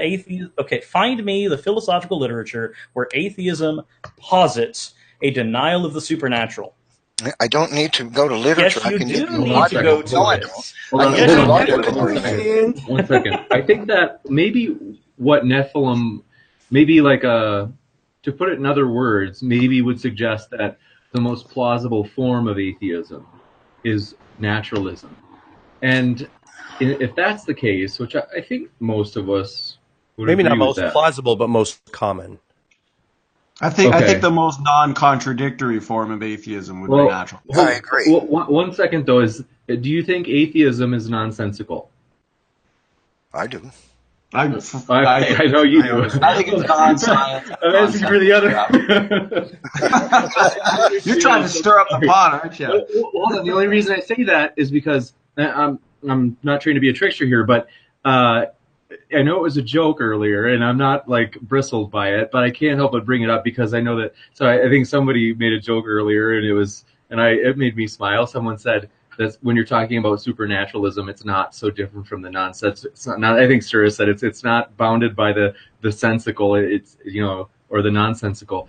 It's just that I do think most of you probably have a greater skepticism towards supernaturalism as an idea, broadly, than atheism. And in that sense, if you do agree with me there, it does seem like the most plausible form of atheism would be one in which there is not supernatural stuff in it, right? I would agree with you 100% on that. Absolutely. I mean, it would ultimately depend, like, for example, we have, non-theistic religions like Buddhism, for example, that posits really no God, but they might believe in, they can talk to their ancestors, spirits, or something. There's also atheistic paganism as well, as another example of a religious structure that can have the supernatural, but it's not inconsistent because atheism doesn't deal with that question. But I totally agree with you. No, hold on, Nephilim. I know that I said it kind of step out, but I agree that there are these counter. I'm not at all making a claim that there are no supernatural forms of atheism. So I agree. You've got counter examples, and but I'm kind of thinking well, let me ask you, Cyrus, or anybody else who happens to be an atheist. Do you think that these pagan forms of atheism, in which they're whatever ways they're Wiccan, whatever it is, I don't know what it is, do you think that those are any less reasonable than metaphysical naturalist atheism? I consider them reasonable. I'm a super weak atheist. I give it about a 30% probability. This is pure speculation, but as a super weak atheist, I give a 30 or 40% possibility that supernatural phenomenon does exist. I'd probably give that as well. Maybe not 30-40%, because I know that any number that I pull out is going to be out of my butt. I can't speak for Jim, though. Totally out of my butt. No, it's out of my butt too. I'd be hard pressed to get 5% on that one. But can I just say that the question, though, in particular, though, was, do you think that positive atheism, let's say the assertion that there is no God, would you really hold that paganism, the supernatural sort of paganism, is actually no less, or I should say that they would be on equal par, that those are equally rational? It depends on what their content is. So for instance, sorry, RJ. Yeah, if any, all moral precepts are presuppositional. It doesn't matter whether a religionist is doing them or an atheist is doing them. And you can have a completely secular morality, and you can build your presuppositions in a variety of ways. All of that is required. Plato would do that. Everybody else would do it. The moment any philosophy makes empirical claims about the universe, that puts them in a different category. And I would contend that if any philosophy or religion makes statements about the universe which we can verify are true, that's a little plus. If they make statements about the universe that we can determine are not true, then they got a problem. So you would have to measure it on the basis of what things say. If a Wiccan believes that they can do incantations and make a frog turn into a turtle, and we can empirically test that they can't happen, then kaboom, the Wiccan notion is not rational. And the same thing with the Aztecs, that their human sacrifices were to keep the sun rising. Well, they stopped doing that. Sun keeps rising. Clearly, that was wrong. So I guess it depends on the doctrines. I guess my question would be in regards to, I'll be quick, Neff, in regards to atheism, if atheists then, say, have an active belief system, obviously with views concerning origins, right, that the universe and life itself arose by, natural processes, wouldn't an honest atheist then admit that their worldview is also faith and that atheism is... No, because ours is testable, verifiable, predictable, and falsifiable. Okay, so if atheism is contradictory to all known and evolution data, that would make atheism more of a science fiction based religion, then, right? No, it can be proven that we have a common origins of us. That might be the case, but we aren't. I think we're conflating two separate issues here. It sounds like evolution and atheism are being conflated. Yes, and they have nothing to do whatsoever with each other at all, which we've already covered. Posit that the universe itself arose by natural processes without a supernatural not necessarily, as we've already we've already talked about. There are. Life I can be a guess miracle. that position would be a contradictory position. It's not contradictory just because you disagree that it happened. Jackson, let me share something with you that I think connects the two in a way that you're not seeing. I honestly doubt that you will have philosophical to bring to me. The But Go ahead, Neff. The philosophical materialism of atheists and evolutionism are in fact tied. Not all This is a atheists are statement materialists. from. This is I know that's inconsistent. I've been saying. Now let me not provide a inconsistent. statement for you. This is from Michael Roos. He's one of our eminent philosophers of science. And he Put said mine. the position of modern evolutionists is that morality is a biological adaptation, no less than our hands and feet, considering a rational, justified set of claims about an objective something, objective ethics is illusory. I appreciate that when somebody says, love thy neighbor as thyself, they think they are referring to something above and beyond themselves. Nevertheless, such reference is truly without foundation. Morality is just an aid to survival and reproduction, and any deeper meaning is illusory. Now, let me give you one more. This is from Joel Marx, atheist philosopher, professor at College of New Haven, in his book published 2010. He said this. He said, I experienced my shocking epiphany that the religious fundamentalists are correct. Without God, there is no morality. But they are incorrect, I believe, about there being a God. Hence, I believe there is no morality. So he's being consistent with his atheism. The thing for him is he doesn't know how to explain the existence of morality with atheistic philosophical materialism and evolution. And I've talked to others. I have a rebuttal. I don't agree with him. And we're done. And you're inconsistent. No, I'm not inconsistent. You have these morality quotes. is subjective. You're just dropping these quotes as though they're arguments when they aren't. A quote is diddly in a conversation about how ideas work, about how philosophy works. Quote doesn't mean jack. I think I've already explained how philosophical materialism and atheism are, and evolutionism are. You haven't so you're just explained going my to blend all position, these have you? ideas.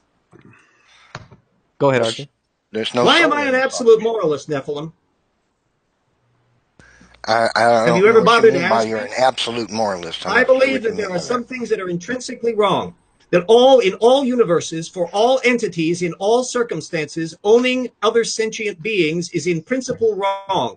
No God can make it otherwise. No state or law can make it otherwise. That it is absolutely inviolate. And I can't lower my morality low enough to get under the Exodus 21 bar. Or the slavery thing that was advocated, nor can I advocate the killing of witches. Would you mind telling me, Nephilim, this was the question that I wanted to ask earlier. Sure. Would you mind telling me which Christians who killed witches in the Middle Ages and the Renaissance were basing their witch killing on anything other than the Bible? Were any of them Darwinian naturalists?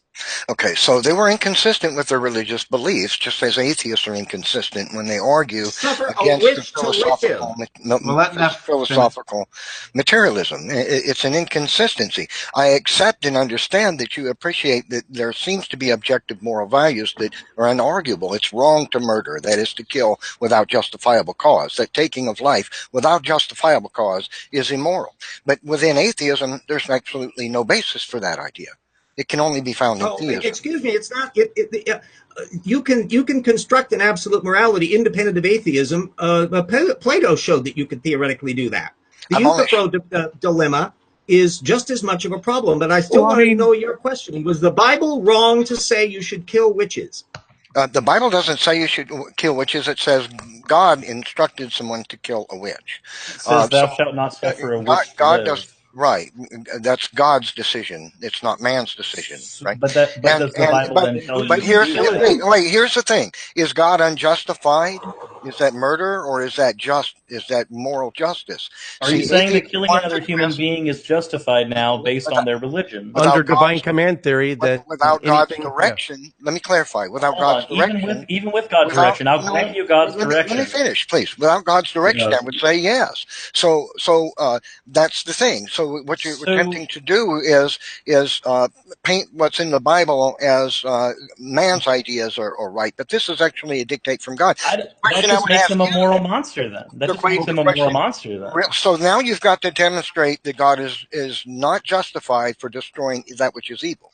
And also when it comes to subjective and objective, obviously, morality, as Christians, we would say that, all our basis of morality is dictated by God and his word. So if you're rejecting God, say as an atheist, don't you make yourselves the final authority in matters of morality, which means there's no basis for a consistent morality that's actually applied to everybody? Not necessarily. You don't have to have that. So without a God, what would we have as a moral basis? Well, we would have whatever morality is required for society to function without entire societal collapse. As it turns out, we've actually managed to do that. Can you explain though how God would be unjustifiable, morally incorrect for destroying evil? The witches in the Old Testament. There is no such thing as witchcraft. There never has been witchcraft. There can never be witchcraft. Like the dumpster fire stuff is just if you're gonna try it as carefully as you can to slow down, and we'll try to do this as carefully as possible. So Nephilim, if you can give like a brief wrap up in that point that you were saying, and then we'll let Nephi have the last words since I had the last one last time. Sure. So, witchcraft, whether you believe witchcraft exists or it's real or not, sticking within the theology of the Old Testament text and assuming that God is morally correct because he is in fact an all-powerful, all-moral being, therefore it follows that witchcraft is wicked because it leads people into false theology that's going to lead them away from having a savior. And so it does evil. So now if what the atheist would have to do, though, is show that God is unjustifiable in destroying evil. See, you're trying to make God into a moral monster. I understand atheists love to do this. Whether or not witches are evil. So you would have to demonstrate somehow that God is unjustified for destroying evil. I don't think you would ever accept such a justification, but then again, you think the Earth is 6,000 years old, so you've already run off the evidence trail already. I have all the evidence in the world. What we'll do is so it's kind of, I think that's maybe fair to say we let Nephilim have the last argument there. Yeah. Do you feel good with that, Nephilim? Like, I don't mean to cut you off. No problems. Okay. Thank you. So, yeah, you bet. So I think what we'll do now is we'll switch to a new topic, and that was definitely interesting. I'm surprised at how much we actually agreed. And we'll now cover whether or not we're willing to admit we have biases. One thing that drives me nuts, so I'll kind of goad or prod the atheist a little bit. I don't want to be unfair in kind of using broad brushstrokes, but I'm surprised when I meet atheists sometimes and they tell me, no, I don't have any biases. And I'm like, oh gosh, just because even like, so when confirmation bias is something that we see, it's just in everybody, is that people they like to have a feeling of like that they've got the world figured out. And so they tend to search out evidence that confirms what they already think.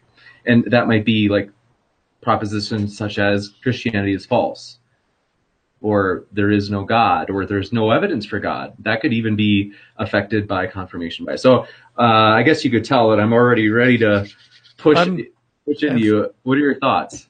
I have something to ask here. Is there any atheist in here that says that they don't have any biases? I just wrote down 5 off the top of my head that I've got. No, thank you for that. I can think of a couple. I don't know if there's any atheist in here that agrees. I know some of the guys that are in here. I actually had a video where I engaged in confirmation bias without even realizing it, and it was actually Aaron Ra who had to correct me on it. So no, I'd say that I've demonstrated I have them. Thanks for your honesty. I didn't want to bring that up in such a way that I was saying that you guys all would take that position. But James, that being said, we admit our bias. Does any atheist in here have biases? Because I think that theists have bias, and I think that atheists have bias. But I think that the atheists in here would agree with that. That everybody that's in this room has biases. But here's one big difference. We don't need to be right. But, Christians do need to be right. It's their very existence at stake. I don't need to be right. If it was shown today that I was completely wrong about everything, all I would have to do is take the letter A off of Atheist Edge, and I would keep running my YouTube channel. I don't think so. It would leave theism. I think what Neff's trying to say is at the end of the day, if you're not right, okay, go ahead, Neff. Just say that if we disqualify atheism, then we have theism as the truth. So how could you be right If theism is true. If theism was true tomorrow and I accepted it, it would be an easy transition. I would accept it. It would be harder for you to the opposite to be accepted by believers. I think any biased position is hard to be accepted. I think that's true enough. So when you say accepted, I just want to make sure I get where you're coming from, Jim. Are you saying like accepted by like our social circles, like our church friends and stuff like that? If it could be hypothetically, just hypothetical, proven that Christians were, it's all true. Everything in the Bible is true. God comes down in all of our rooms simultaneously and talks to us. Now that would be impressive. I want to convert you. I would be embarrassed as hell, but I would be able to turn on a dime. It would be not as big a deal to me but the flip side of that coin, it'd be way harder for a believer to accept the opposite. Yeah, I got another question actually. Evan, do you think that you have biases? Everyone has bias, of course. Okay, cool. I was just wanting to check because I would agree. Everybody has bias. Yeah. Yeah, especially me. I'm probably one of the most biased people I know. Yeah. And I mean, a clarification here about what we mean by that. Some of this sounds very much like source methods issues, of where confirmation bias is clearly a source methods issue. How do you believe what you do? What sources do you rely on? What evidence are you willing to change your mind? Those are methods issues. To the extent that somebody has presuppositions that may or may not be true, but they believe in them and they're honest about them, you could call that a bias. I would tend to call it a presupposition. And so a bias, I would argue, would be something that is an unjustifiable impediment to clear thinking. How about that one as a No, I wouldn't agree with that. Biases exist, I think, because people are automatically, human beings are stubborn and prideful things. We're all that way. It's just a part of our nature. Oh, yes. And people have a hard time changing what they believe. I mean, as a Christian, I've shown passages by the bajillions to other Christians who refuse to believe one thing or another, but the Bible clearly and extensively teaches it, and they'll call you names. So, I mean, bias, it permeates mankind. But I don't think that's a basis for. Go ahead. One of the things that's fascinated me in this discussion so far, and I've refrained from bringing it up, but given the fact that we're now talking about how our brains work, is that nobody has been mentioning neuroscience. There's a huge amount of neuroscience material precisely on those issues of how we do confirmation bias. The anterior cingulate cortex does that.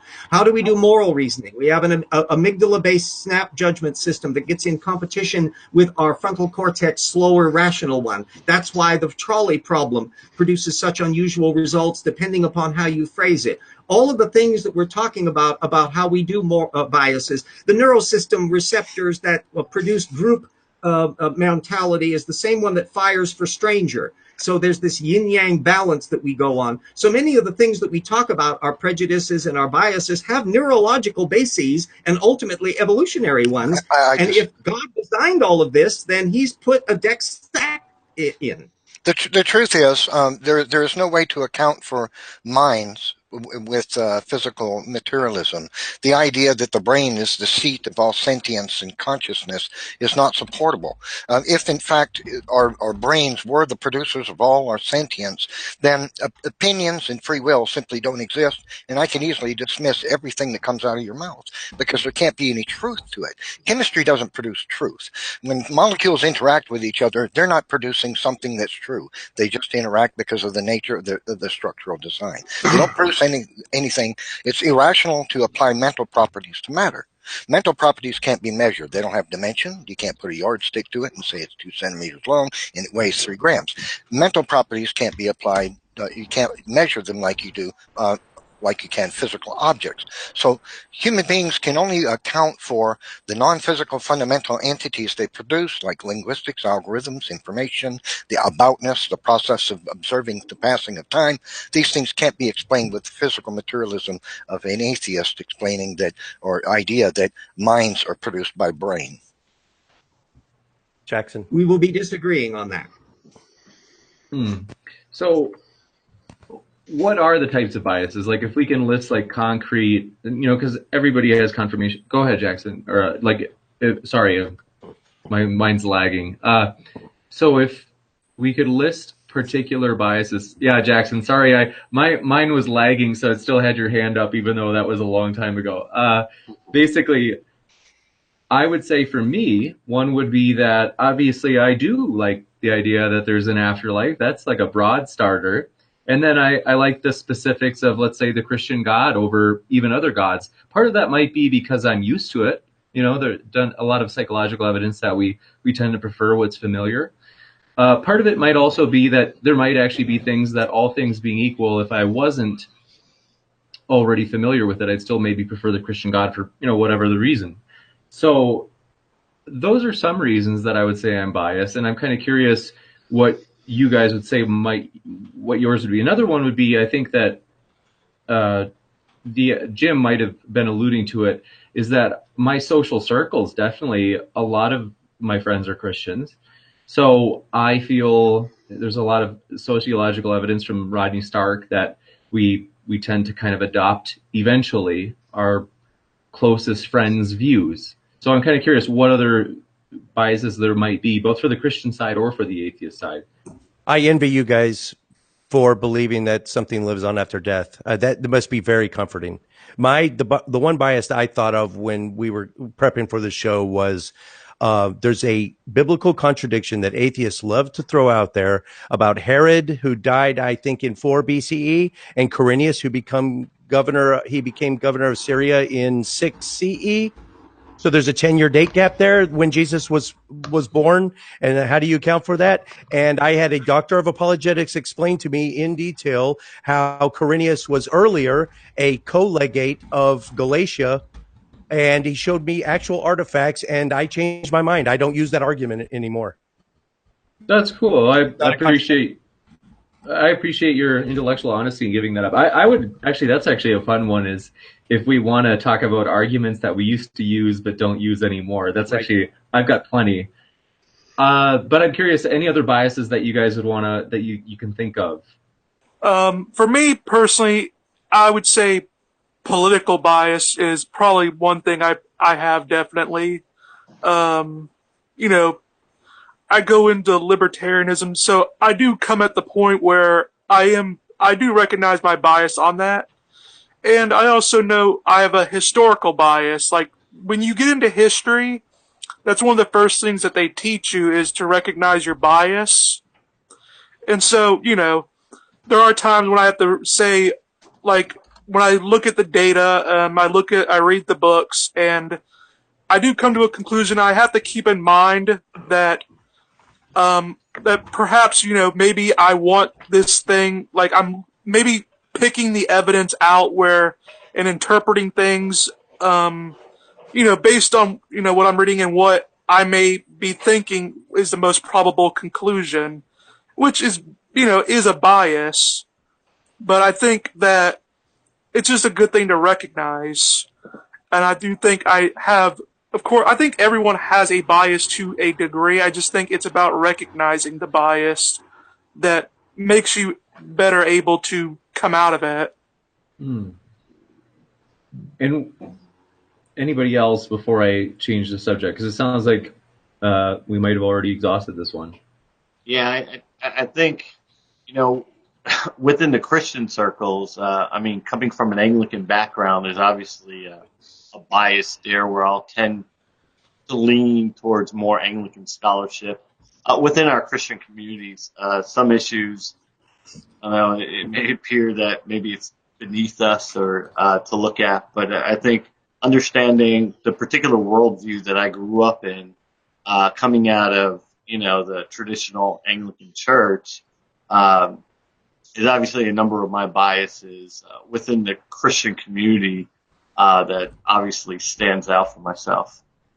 Thanks for your honesty. So one thing is, we talked about, and we got a little bit left.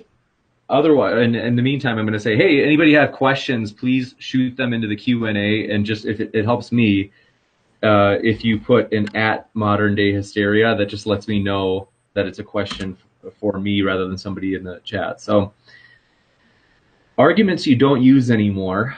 I'm kind of curious what you guys have in mind. I know that for me, one I don't use anymore is I do actually, and I was kind of, I think you could say, I was unsure for a long time, but then I started thinking, yeah, actually, I think that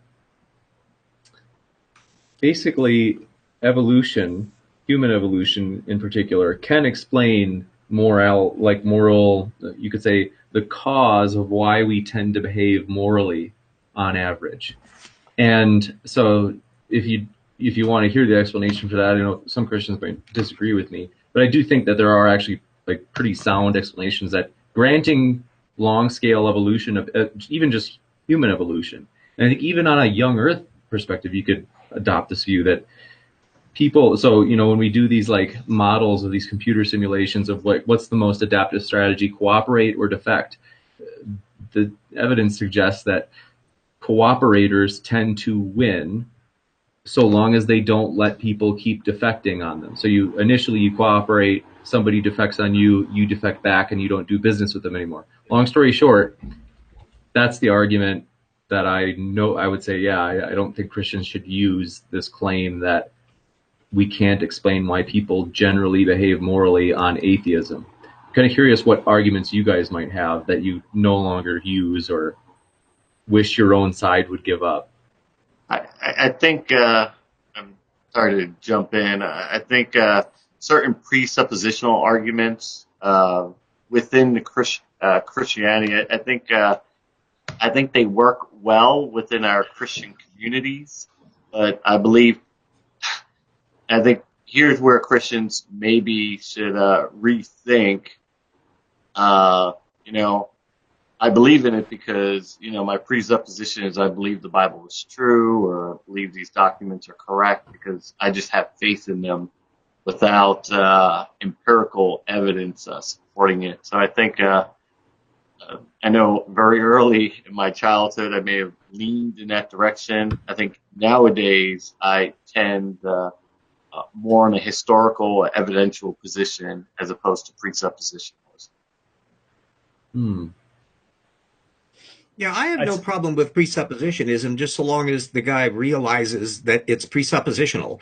And so you realize that other people can make other presuppositions and it's arbitrary. You get into that a lot with origins or bust. That I'd say that's the one area that I keep on advising both religionists and atheists to kind of be wary about, because you're now moving so far back into the data field of why did life begin, or why did the universe begin, or why did God begin, or how many gods were there, and all that. You're all in speculation land, and it's just it's unresolvable. So if you so long as you have your hip boots in and realize you're going to get bogged down pretty quick, just steer clear of it. Yeah, I'd say the argument that I'm tired of hearing from the atheistic side is that we find ourselves in this universe, and this is the universe we would expect without a God. I don't see how that idea parses out, because you've got, like, for instance, in Islam, you have the concept of Allah's whimsy, which throws a monkey wrench in almost any moral dilemma when it comes to looking through Islamic teachings. Based on that alone, you could say that, at least in Islam, why is the universe the way it is? Why does it seem inefficient in certain ways? Allah's whimsy. That entire thing goes out the window. If you purport it to Yahweh, Yahweh decided he wanted to do it that way. Well, why did he do that? Well, because. Yeah, or just because. The deity does not necessarily have to make things in a way that makes them satisfactory to you when it comes to issues of the universe. So I would really like atheists to not use that argument anymore, because I don't think that argument holds water. There's better ones if you want to use them. Just like I have an entire video actually called Worst Arguments Against God, where I go through a bunch of different arguments against God that I see atheists use, going from refuting the argument from the first cause, the argument from the stone, and just basically a bunch of arguments that I don't think atheists should use at all in conversation anymore, especially as end-all be-alls, only maybe as thought experiments, and even then I don't like them. If I had to say one argument that I personally just stopped, I used to think it was such a very convincing argument, but I eventually just, once I read more into the papers, I gave it up. It was the Kalam argument. Yeah. Eventually, I was very much sold on it originally. Well, the Kalam gets you to deism. Well, yeah, I mean, what got me out of it really is like where I don't consider it as much is because, I read up on the B theory of time, and it's all predicated, the whole argument is predicated on the A theory. Yes, and with any other theories of time, it falls out. Yeah, and I just don't. The issue and I is just that don't God see can't it. have temporal states, or is it like the? What do you mean by? I'm just saying I'm just saying, like, in the context of that argument, I don't. Oh, I mean, okay, I see. I have seen some people reconcile the Kalam on a B theory. I mean, I haven't gone as much into detail on that, but I mean, think you can be a Calvinist and still have B theory. well, yeah, I mean, I don't know. I mean, I would have to read more into it, but I just stopped doing it. Like, at least the William Lane Craig style, I just stopped doing that because I just did not find it convincing anymore. But I mean, yeah, so that's just me on that one. I used to think that believers, especially believers in scientific fields, especially life science fields, that could somehow justify their continued belief. I believe that they had a psychological disorder once. I felt superior to them, and I no longer do. I felt that they'd compartmentalized their belief and all the critical knowledge, thinking skills that they used in every other facet of their life. It was impenetrable in this little lockbox in the back of their brain that they didn't allow to get to their belief. And I felt that somehow made me superior once long ago. Super interesting. Yeah, atheism did not give you any more IQ points. Right. There's very, very smart Christians. And another thing that I would, this group here reflects, it's atheists and largely Christians with one deist.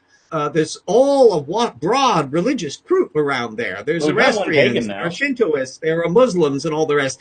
And so that the tendency to kind of tunnel vision in on one particular subsect or segment of a particular religious frame makes it kind of a lopsided argument because there's a broader world out there. And I think it's wise that we never forget that there's an awful lot of different beliefs to go on, and there's a long tradition. Even the term atheist has a pedigree to it. It doesn't always mean the same thing. In the 17th century, an atheist was somebody that didn't believe in the correct God, not that they didn't believe in any gods at all. And only really in the Enlightenment time is the kind of the big theist, none of the above thing become the standard model for it. But we can get led astray by the groups that we're having the interaction with, when we have to remember, there's other clubs out there. I think based on what RJ just said, actually, I think for me, Pascal's wager is, I guess, kind of an argument that I used to use, but I don't. I see, where Christians are coming from when they use it, but I think it's not really a good argument because we wouldn't really, and based on what RJ's saying, there's a broad, spectrum of obviously, religions out there. So using that argument, we're not going to know which God to believe in. So just saying. I describe it as Pascal's Las Vegas, that what you actually have is a giant group of competing casinos, each one reflecting various religions. And in the casinos, you have a series of denominational tables, and each one of them is clamoring for you to make your one and only bet. And you're going, which one, which one, which one? It's way more. Pascal, remember, was thinking in terms of Catholicism. He didn't even often offer Protestantism as an option. Forget the Huguenots. And what's funny is, I've had Muslims, I've had Catholics use that on me, but I wasn't convinced at all. So I'm not really going to use that on an atheist. And I'm not knocking anyone who uses that, but if it wasn't convincing for me to hear that from, say, a Muslim or a Catholic, I don't think it's going to be convincing for an atheist to hear that from me. That's just my opinion. It's a slippery slope. What about the ontological argument? I bring that up, and here's my Anglican bias come out again with Anselm. But even though I get Pascal's wager, but what are some of the atheists' view on the ontological argument? Why is there something rather than nothing issues? Well, on that, the highest thought is God. then I mean, it would ultimately depend on which version of the ontological argument you're using, or you would be using Saint Anselm's argument, or like would you be using like Alvin Plantinga's version, where it's like the modal ontological argument? No, it'd be Anselm's, and that's my Anglican bias coming out. Oh, fun fact about Anselm: he was actually inspired by, like he spoke out against child abuse because he was actually abused by his uncle in school. Fun fact. So if we're doing Anselm's, then we're dealing with a 6-premise, 1-conclusion argument then, or a 5-premise, 1-conclusion argument, correct? That's how his syllogism parses out? Well, yeah, I often find funny is like a lot of times, because I read up some on it, because I was doing a crusades. I mean, I was doing a video on the Middle Ages, and Saint Anselm came up, and I read his argument, and I did actually find it funny because I do often see atheists really confident about saying it's wrong, but actually that's funny because that's something that even I can't remember Bertrand Russell. He said it's easier to just say the argument is fallacious than to actually show that it is fallacious. I'd say that the argument itself isn't necessarily fallacious, because I'm looking at his premises, and the issue that I have, the issue that I have isn't necessarily within the premises, it's with the conclusion, because as an Anglican, obviously his conclusion, he's trying to conclude the Christian God. That's where he's trying to get to.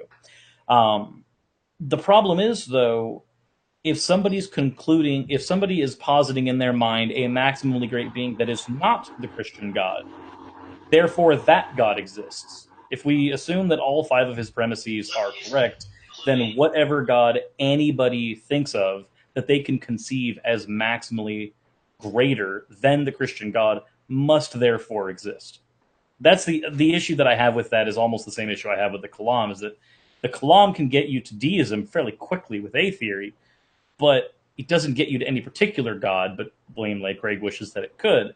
I see the same thing here with the ontological argument, is that all you have to do is posit a being greater than the Christian God in any shape or form, and suddenly you have a God that is not the one the argument was meant to lead you to. Yeah, there's nothing in principle that rules out tag team gods, or that there are multiple gods that combine together and give up their essence to make universes or alter themselves in various ways, because it's all completely speculative. You can put any assumptions in you like. Yeah, but and I just want to understand this from the atheist perspective. How do they deal with, prior to the Enlightenment, all cultures in one way, form, or another had a concept of a god or a great spirit. Did all cultures, because we actually do have one older culture that we found. The Paraha? Yes, who don't have a concept of a god or an afterlife. It's not a thing within their history. So we actually do. So what we have instead is not all cultures have a God belief or an idea of God. What we have is most cultures have an idea. And even the or afterlife is an optional one. It only kind of got filtered into the Judeo-Christian context over time because the Greeks and Romans tended to believe that. And of course, in other cultures that have reincarnation, you have a continual cycling of things. It's one of the reasons why one argument that I would tend not to use is the idea that religion stems from a fear of death, because not all religions historically have had an afterlife, and therefore death was just something you accepted, and it was not a reason to maneuver around it. So what you just said about Christianity is demonstrably false, though, because the book of Job is possibly the oldest book of Scripture, and it speaks of the resurrection in Job. Job describes the resurrection in the afterlife. So in the oldest Christian, in the oldest Judaic text, or certainly one of them, equal in age probably to Genesis, the very resurrection, the doctrine of dying, sleeping in the grave until the day of resurrection, and becoming an eternal spirit living with God, is in fact explained in the book of Job. Yeah, it's another one that we'll have to do a separate show on. James, are you finding this whole discussion going in ways you weren't expecting? It's definitely gone in different directions, but it's good. I think that what we'll do is, because I promised you guys we'd go from 6 or your time, it would be 8:30 to 10:30 Eastern time. Maybe we'll kind of wrap up in the next minute or two. And I want to say thank you guys for being on here. Like, if you guys have any last thoughts, you can share them. But otherwise, I actually am very happy. At one point, I felt a little bit afraid, and I was like, oh my gosh, what was I thinking to have so many people? But you guys got are actually, all these people in the room. It's going to be panic. you guys have been respectful, and it's been really good to have all you guys. And so I totally appreciate that. And it's also been, like, I appreciate your guys' intellectual honesty. That's meant a lot to hear your guys' thoughts Well, they've on been that. good questions. I think you did a good wrap up for questions that are kind of left on the cutting room floor that deserve to be discussed. Thanks. I appreciate that. That means a lot. And I enjoyed your guys' thoughts. Like, this is actually one that I'm going to listen to, this stream I'm going to listen to several times probably, because I'm just like, this is actually a lot of different ideas that I learned for the first time, which is exactly what I was hoping for. So, want to Can I remind share one thing? Yeah. I just wanted to say I'm going to have a hangout after this one, and anybody wanting to join is welcome. Jackson said he would be interested, and I think someone else has said so. So if you know where my channel is, how to find it, if you'd like to join a discussion about these things afterward, you're free to join. Jackson Cool. can give me a link. I'll be there if you want. Well, you're more than welcome. I appreciate Cool. you coming. That's awesome. I totally encourage everybody to go on over there. I can't make it, but I am stoked for it. And also, thank you all for tuning in tonight, asking questions, and just kind of listening to the speakers. So if you enjoyed this, we have, in fact, 2 of our people on tonight, RJ Downard and Standing for Truth, are going to be debating this coming Wednesday. So if you want a reminder of that, hit that subscribe button, as that will be a debate on creation, evolution, as well as the methods for discovering The knowledge. biblical worldview versus evolution, I think, is the topic. So we want to be precise on that. That's right. Those are the exact words. So, and as well as the second half will be on the methods of gaining scientific knowledge or knowledge about the world from each camp. So definitely hope you tune into that. I think that'll be a great one with RJ and Standing for Truth. And so I just, again, want to say thanks to the panelists. Their links are in the description. Check them out. Even if you don't agree with them, you can at least understand where they're coming from. So thank you again, panelists, for being here. Thank you for having me. Thank you. Thank you. I really enjoyed it. Thanks for letting me on. God bless, Thank you. brother. I'm glad Thank that I you. was able to participate in a headache that didn't involve my hammer today. Thanks so much. I'm glad. Well, you guys I said a grand total of 4 words, but I appreciate the invite. Yeah, glad you're here. So I'll see you guys later, and I hope you have a great night. And thank you for watching. Keep sifting out the reasonable from the unreasonable. Have a good night.